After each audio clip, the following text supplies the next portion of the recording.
علماء دیوبند کے عظیم عالم ہیں اشرف علی صاحب تھانوی، جن کو حکیم الامت کہا جاتا ہے، کہ امت کی مرضوں کی تشخیص بھی کرتے ہیں، علاج بھی کرتے ہیں۔ مجدد کہا جاتا ہے کہ دین کی اوور ہالنگ کرنے والے ہیں، اس کو اصلی حالت میں بحال کرنے والے ہیں۔ تو تھانوی صاحب آپ لکھتے ہیں کہ میں نے میلاد کے موضوع پر کتاب نشر الطیب فی ذکر النبی الحبیب کیوں لکھی کہ طاعون پڑ گیا اور دھڑا دھڑ موتیں واقع ہونے لگ گئیں۔ تو میں نے سوچا کہ ان مشکل حالات میں، پریشان کن گھڑیوں میں، کوئی ہیلہ، کوئی وسیلہ، کوئی سہارا، کوئی آسرا۔ سوچ سوچ کے فیصلہ کیا کیا، اشرف علی نبی کریم علیہ الصلوۃ والتسلیم کے میلاد کے موضوع پر کتاب لکھ لیں۔ چنانچہ تھانوی صاحب کہتے ہیں کہ جب میں نے لکھنا شروع کیا تو حسن اتفاق کے مہینہ بھی ربیع الاول کا تھا۔ وہ دن گیا، آج کا آیا، 7واں ہو چلے ہیں، میرے پورے تھانہ بمن میں ایک موت بھی طاعون سے واقع نہیں ہوئی۔ پہلے میرا حسن ظن تھا کہ اس موضوع پر کتاب لکھی تو یہ مصیبت ٹل جائے گی۔ اب صرف ظن اور گمان کی بنا پر نہیں، میں پورے یقین اور وثوق کے ساتھ کہہ رہا ہوں کہ اسی کتاب کی برکت سے یہ مصیبت ٹل گئی۔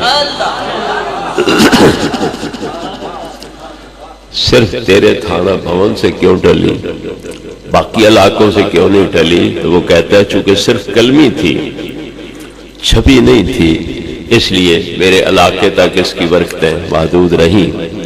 اگر چھپ جاتی تو پھر جہاں جہاں یہ چھپی ہوئی کتاب پہنچتی، وہاں وہاں سے یہ مصیبت ٹل جاتی اور اللہ رب العزت کا کرم لوگوں کے شامل حال ہو جاتا۔ اگر مصیبت پڑے تو پھر میلاد کے موضوع پہ کتاب لکھنا جائز ہے، اور وثوق بھی ہے کہ اسی کتاب کی برکت سے یہ مصیبت ٹل گئی ہے، ہماری جائز حاجت جو ہے وہ پوری ہو گئی ہے۔ تو کتاب تو اسی لیے لکھی جاتی ہے کہ پڑھی جائے، پڑھ کے بیان کی جائے، سنائی جائے۔ تو جس چیز کا لکھنا جائز ہے، چھاپنا جائز ہے، بیچنا جائز ہے، اس کا پڑھ کے سنانا کیوں نہ جائز ہے؟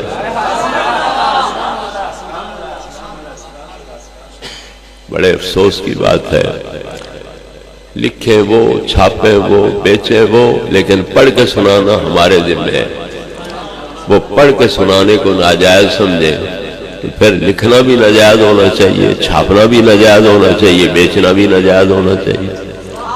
یہ فلسفہ ہماری سمجھ سے باہر ہے کہ لکھنا بھی جائز ہے، چھاپنا بھی جائز ہے، بیچنا بھی جائز ہے، مگر پڑھ کے سنانا وہ ناجائز۔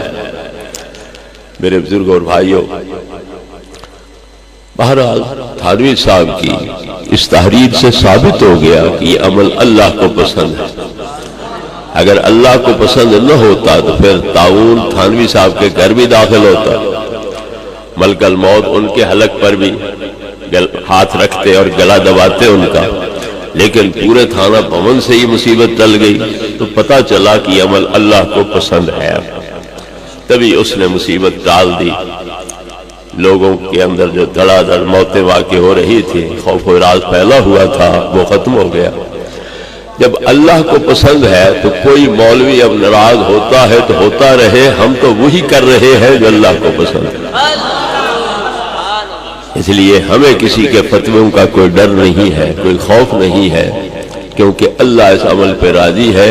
لہذا ہم سمجھتے ہیں کہ اس کا کرم ہے کہ اس نے ہمیں اپنے محبوب کے میلاد کے موقع پر خوش ہونے کا اور مسرت کے اظہار کا، صدقات و خیرات کرنے کا موقع فراہم فرمایا۔ حضرات گرامی، ہم نبی کریم علیہ السلام کا میلاد مناتے ہیں، تو اگر بشر نہ مانتے تو میلاد کیوں مناتے؟ لہذا ہم بشر بھی مانتے ہیں لیکن نور بھی مانتے ہیں۔ نور ہونے کے لحاظ سے آپ سب سے اول مخلوق ہیں، اور بشری لباس کے لحاظ سے آپ حضرت عبداللہ کے بھی بعد، حضرت آمنہ کے بھی بعد، ان کی شادی کے بھی بعد دنیا پہ ظہور فرما ہو رہے ہیں۔ نور ہونے کے لحاظ سے آپ نوروں میں بے مثال ہیں، اور بشریت کے لحاظ سے آپ بشروں میں سے بے مثال ہیں۔ تو یہ میلاد جو آپ کا منایا جا رہا ہے تو یہ لباس بشری کے لحاظ سے ہے۔ ہمارا عقیدہ کیا ہے کہ حقیقت آپ کی نور ہے اور لباس آپ کا بشری ہے۔ اللہ نے اس نور کو جو ساری مخلوق سے پہلے پیدا کیا تھا یہ بشری لباس پہنا کر کے ہماری ہدایت کا سامان فرمایا اور اس لباس میں ملبوس کر کے آپ کو دنیا پہ ظاہر فرمایا۔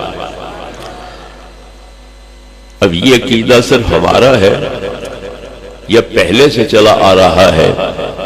حضرت شیخ عبدالحق محدث دہلوی علیہ رحمت جنہوں نے اس متحدہ ہندوستان کو نبی کریم علیہ السلام کی حدیث پاک کے نور سے منور فرمایا، وہ فرماتے ہیں کہ ہمیشہ جوہر وے نوری بود کہ انتقال کرد در اسلاب آبا و ارحام امہات۔ نبی کریم علیہ الصلوۃ والتسلیم کا جوہر پاک جو ہے وہ نور تھا جو آبا و اجداد کے امہات کے پشت و رحموں میں منتقل ہوتا چلا آیا۔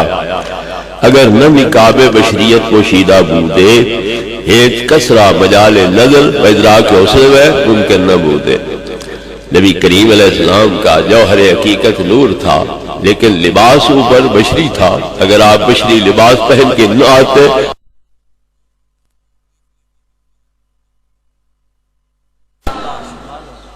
یہ صدیاں پہلے اس ہستی کی طرف سے یہ عقیدہ بیان کیا گیا ہے جو اہل حدیث کے نزدیک، دیوبندی حضرات کے نزدیک، ہمارے نزدیک بھی ایک سند ہے، معتمد علیہ ہے، باوثوق شخصیت ہے۔ تو وہ یہ بیان کر رہے ہیں کہ محبوب کریم علیہ السلام حقیقت کے لحاظ سے نور تھے، نقاب بشری اوڑھ کے آئے، لباس بشری اوڑھ کے آئے۔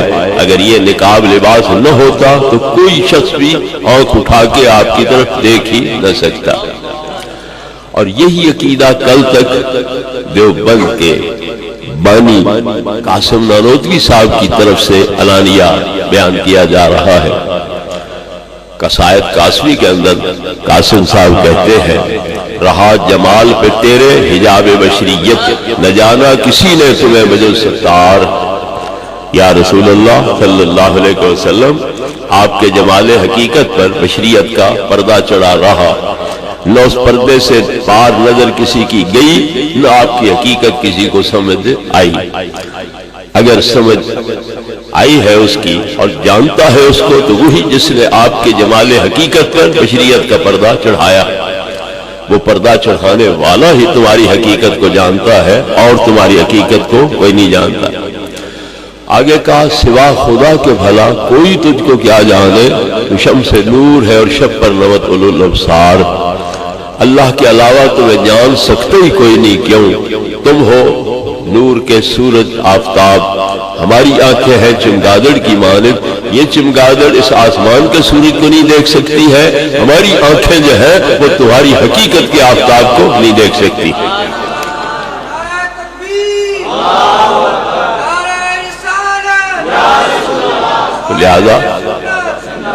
لہذا یہ بات